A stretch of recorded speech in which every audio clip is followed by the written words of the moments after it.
There is a version of you that only exists at work, more careful, more filtered, more aware.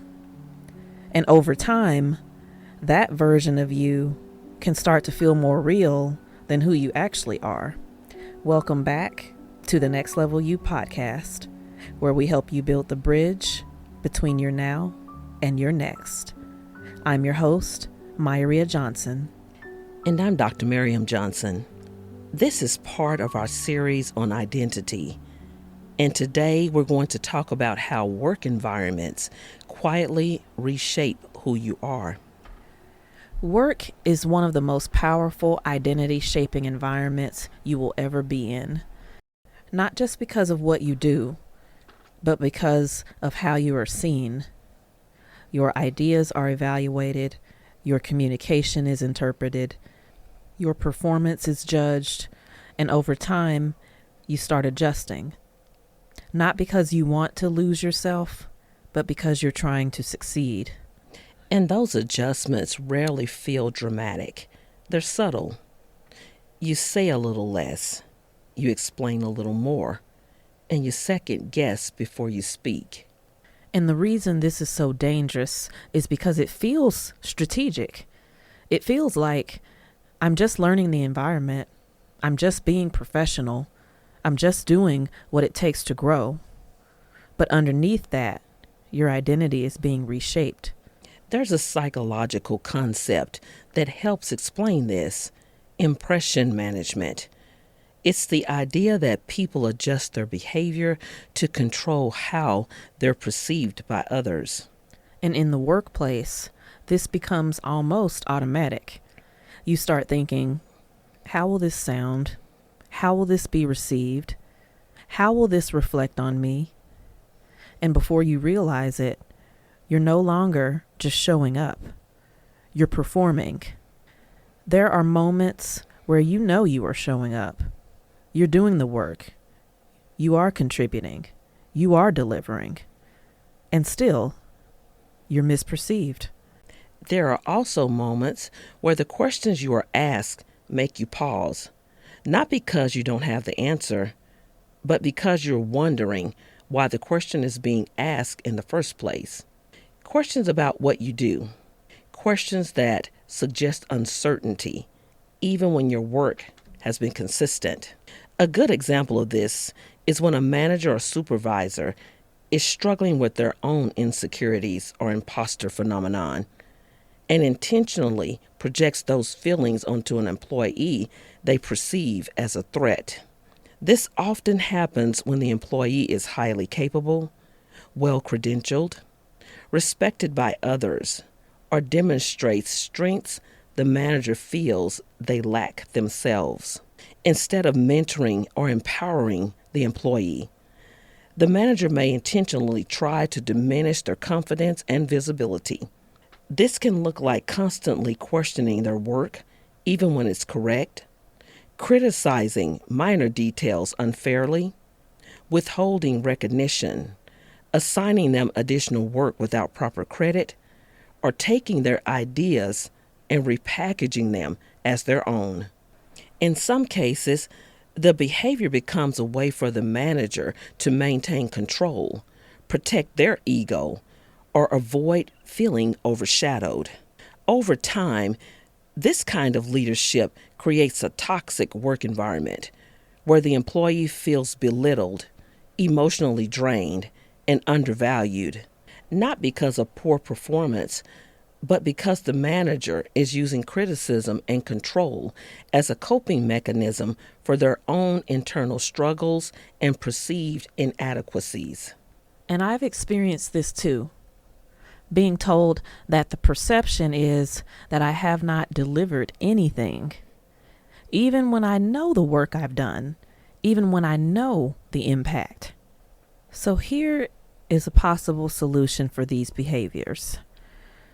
A healthy solution to this type of behavior starts with recognizing that the issue is not necessarily a reflection of the employee's capability, but often a reflection of the manager's unresolved insecurity lack of emotional intelligence, fear of being overshadowed, or unhealthy leadership habits.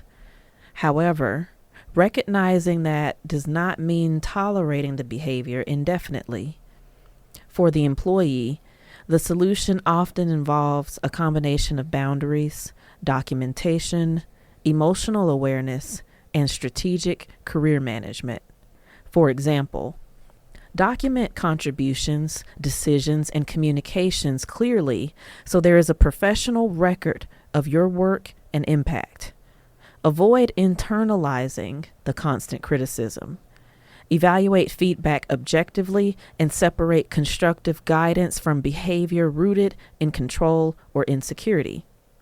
Maintain visibility by communicating accomplishments professionally and consistently with stakeholders, peers, or leadership where appropriate. Build a support system through mentors, trusted colleagues, or sponsors. Set boundaries when work is unfairly shifted onto you or when communication becomes disrespectful. Continue developing your skills and confidence so the environment does not slowly diminish your sense of self-worth. Assess whether the environment is still healthy for your long-term growth. Sometimes the best solution is not proving yourself harder, but recognizing when leadership culture is unhealthy and choosing to transition elsewhere. From the manager's side, real improvement would require self-awareness, leadership coaching, accountability, and emotional maturity. A secure leader understands that strong employees are an asset, not a threat. Healthy leadership is demonstrated through mentorship, collaboration, recognition, and creating an environment where people can thrive without fear of being diminished. Let's approach this from another angle. Misperception is not always a signal to change. Sometimes it's a signal to clarify. You do not need to become someone else to be seen correctly. But you may need to advocate for yourself, communicate more clearly, create visibility intentionally, and separate your value from someone else's insecurity. That's not changing who you are. That's protecting how you're understood. And this is why conversations like this matter, because environments don't just impact performance, they impact identity. The longer you operate in spaces where you feel constantly questioned, minimized, or misunderstood, the easier it becomes to slowly disconnect from yourself just to survive the environment. And that's why self-awareness is so important. Because if you're not paying attention, you can slowly start becoming a version of yourself that was built around protection instead of alignment. Here's your next check-in. Notice, where am I filtering myself or shrinking myself at work to avoid criticism, conflict, or misunderstanding? Evaluate. Is this helping me grow professionally or slowly pulling me away from who I really am? Experiment. Choose one moment this week where you would normally hold back, over-explain, or minimize yourself, and instead communicate clearly and confidently without trying to make yourself smaller to keep others comfortable. Track. Pay attention to what happens afterward, not just once, but over time. When you show up more honestly and confidently, how do people respond? How do you feel afterward? Do you feel more aligned or more drained? And what pattern does this reveal about your environment? Work will shape part of your identity, but it should never require you to lose yourself to succeed within it. In the next episode, we're going to talk about how to protect your identity when the pressure to change is continuous. Thank you for listening to the Next Level You podcast, where we help you build the bridge between your now and your next.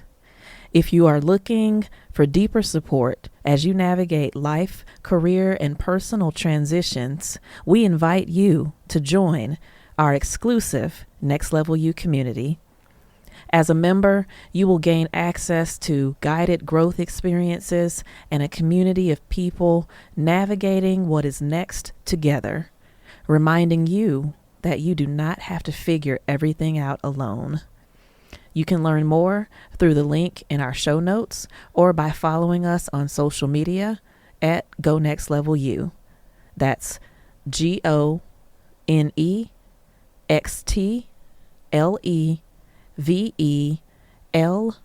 and the letter U.